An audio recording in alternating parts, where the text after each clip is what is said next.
The NBA today looks like a completely different world from the one fans grew up watching in the 80s, 90s, or even the early 2000s. Just a few days ago, I broke down how this young season is revealing a basketball phenomenon we haven't seen since the 1960s. A level of scoring, pace, and offensive freedom that almost defies belief. For context, during that decade, the league averaged around 115.2 points per game, the highest in history. Now in the 2025-2026 season, we're sitting just a fraction below that at 113.9. Think about that for a second. The NBA has come full circle to an era where defenses are gasping for air and offensive fireworks are the norm rather than the exception. But the conversation isn't as simple as players are better now. The truth is more complicated and maybe even a little uncomfortable for modern fans to admit. Because yes, we can enjoy the thrill of watching teams drop 140 points like it's nothing, or marvel at how a 37-year-old LeBron James is still putting up absurd numbers. But let's not rewrite history. Let's not pretend that the players of today are superhuman compared to the legends who came before them. They aren't necessarily faster, stronger, or more skilled. They're simply playing in a system that's been engineered to make scoring easier. And if you think that's an exaggeration, all you have to do is look at how the league itself has evolved. The turning point came nearly 2 decades ago, before the 2005 season, when the NBA made a seismic change, removing hand-checking. It may sound minor to casual fans, but to anyone who's played or studied the game, it was a fundamental shift in how defense could be played. Before that, defenders could use their hands to guide, control, and physically challenge offensive players. After the rule change, the floodgates opened. Scoring rose almost instantly, and the art of on-ball defense began to fade into history.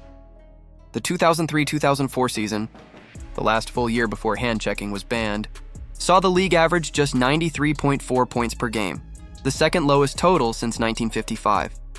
That's more than 20 points less than what we're seeing today. And for perspective, go back to 1998-99, the lockout-shortened season when Michael Jordan had just retired for the second time. Scoring plummeted to an average of 91.6 points per game. Allen Iverson led the league in scoring that year with 26.8 points per game, a number that wouldn't even crack the top 15 today. Karl Malone, who finished third in scoring that season and even won MVP, averaged 23.8. In this era, that's Norman Powell territory. The same Norman Powell who's not even considered a top-tier scorer. That's how dramatically the game has changed. Take LeBron James, for example. Widely considered one of the greatest to ever play, LeBron's peak years, from 2008 through 2013, were nothing short of historic. For 6 straight seasons, he led the NBA in advanced metrics like player efficiency rating, box plus minus, and value over replacement player. During that stretch, he won 4 MVP awards and dominated both ends of the floor like few players ever have.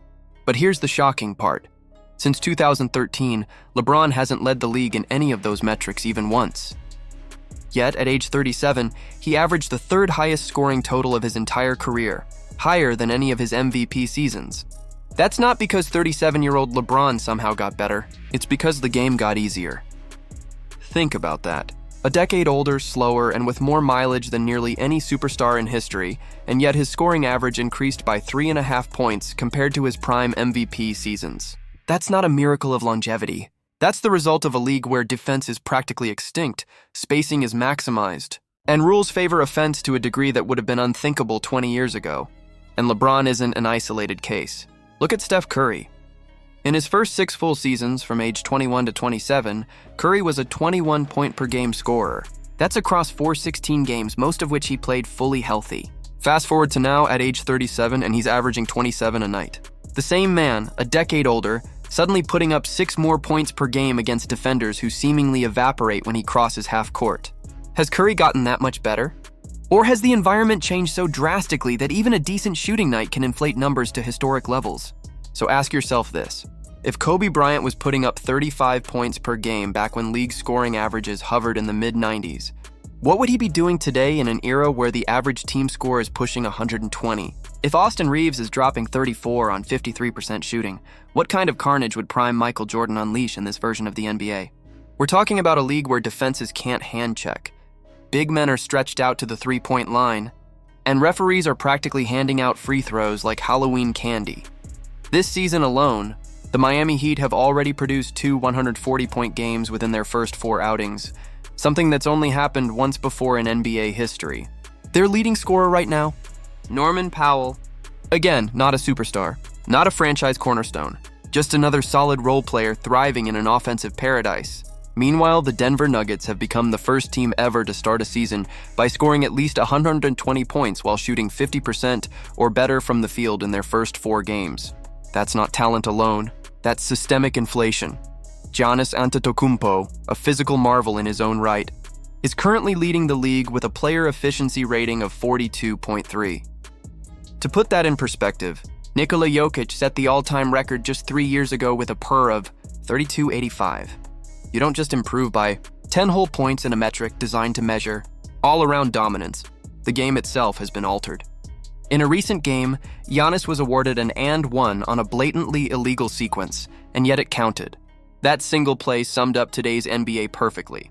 Contact rewarded, defense punished, and entertainment prioritized over authenticity. Of course, that's not to say it isn't fun to watch. There's no denying that 140-135 shootouts are more exciting for casual fans than a gritty 88-75 slugfest from the late 90s. The athleticism, the shooting range, the pace, it's visually spectacular. But we need to be honest about what we're watching. These aren't the same conditions that Jordan, Kobe, or even early LeBron faced. We're not comparing apples to apples. It's more like comparing heavyweight boxing to tag team wrestling. The stakes, the struggle, the resistance, it's all different now. So when people say today's players are more skilled or that the game has evolved, they're half right. It's evolved, yes, but not necessarily in the way we think. It's evolved toward offense, toward spectacle, toward high-scoring, highlight-heavy basketball designed to keep fans engaged. But somewhere along the way, the gritty, physical, chess-like aspect of the game, the art of defense, got lost. And that loss has consequences for how we view greatness. Because when everyone can score 30, 40, or even 50 points, it starts to mean a little less. So what would the legends of the past do in today's environment? What would Jordan average if defenders couldn't touch him? If the paint was wide open? If every minor bump was a foul? What would Shaq do if opposing bigs had to meet him without hand checks or hard fouls? What would Kobe's numbers look like with today's freedom of movement and spacing? We'll never know for sure, but logic and history tells us the results would be terrifying. Maybe it's time for fans to appreciate both eras for what they are. Today's NBA is dazzling, but it's also softer, faster, and more inflated. The past was slower, tougher, and less glamorous, but it forged legends through struggle, not stat padding. Both versions have value, but one thing's clear. We're watching a league where defense has become an endangered species, and offense has turned into art. Now here's the question I'll leave you with. Do you think today's stars could dominate under the brutal defensive rules of the past? Or would the legends of the 90s and early 2000s completely redefine what greatness means if they played today? Let me know what you think in the comments below. Don't forget to like, subscribe, and hit that notification bell, because the debate between eras isn't slowing down anytime soon. And trust me, the numbers don't lie. They just tell a very different story than the one we've been sold.